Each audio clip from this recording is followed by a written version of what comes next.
প্রিয় অষ্টম শ্রেণীর শিক্ষার্থীরা, শুভেচ্ছা নিও। আজকে আমি তোমাদের 2025 সালের বাংলাদেশ ও বিশ্ব পরিচয় বিষয়ের নতুন বই থেকে 12তম অধ্যায় বাংলাদেশের প্রাকৃতিক সম্পদ এর পাঠ 5-এর কাজ সমাধান করে দেব। প্রথমে তোমাদের বলবো, যারা আমার চ্যানেলটি সাবস্ক্রাইব করো নাই তারা আমার চ্যানেলটি সাবস্ক্রাইব করবে এবং আমার সাথে থাকবে। তাহলে চলো আমরা ক্লাস শুরু করি। বাংলাদেশের প্রাকৃতিক সম্পদ।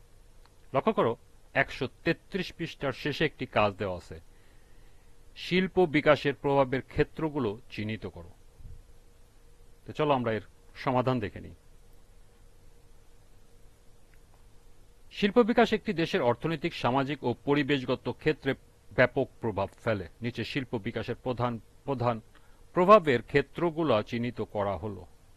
প্রথমে আছে অর্থনৈতিক প্রভাব। 1. শিল্প কারখানায় স্থাপনের মাধ্যমে কর্মসংস্থান বাড়ে। 2. শিল্প উৎপাদন বৃদ্ধি পেলে জাতীয় আয় বাড়ে। 3. শিল্পজাত পণ্য বিদেশে রপ্তানি করে বৈদেশিক মুদ্রা অর্জন। এবং 4. নতুন নতুন শিল্প পণ্য উৎপাদন ও বিপণনের মাধ্যমে স্থানীয় ও আন্তর্জাতিক বাজার সম্প্রসারণ। সামাজিক প্রভাব। 1. শহরের বাইরে শিল্পাঞ্চল গড়ে ওঠে যা নতুন জনপদ সৃষ্টি করে। 2. শিল্পাঞ্চলের ফলে মানুষের জীবনযাত্রার মান উন্নত হয়। 3. মানুষ তাদের সন্তানদের শিক্ষিত করে তোলার জন্য আগ্রহী হয়। 4. শিল্প কারখানা কাজের মাধ্যমে শ্রমিকদের দক্ষতা বৃদ্ধি পায়। সাংস্কৃতিক প্রভাব। 1. নতুন সংস্কৃতি এবং জীবনধারা নিয়ে আসে।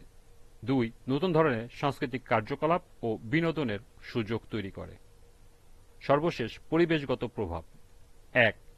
প্রাকৃতিক সম্পদের অতিরিক্ত ব্যবহারের ফলে পরিবেশের উপর চাপ সৃষ্টি হয়। 2.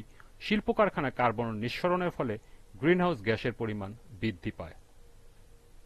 পরিশেষে বলা যায়, শিল্প বিকাশ থেকে দেশের সার্বিক উন্নয়নের চালিকা শক্তি। তবে এই বিকাশ যাতে পরিবেশ, সমাজ ও অর্থনীতির মধ্যে একটি ভারসাম্য বজায় রেখে ঘটে সে বিষয়ে পরিকল্পিত পদক্ষেপ নেওয়া প্রয়োজন।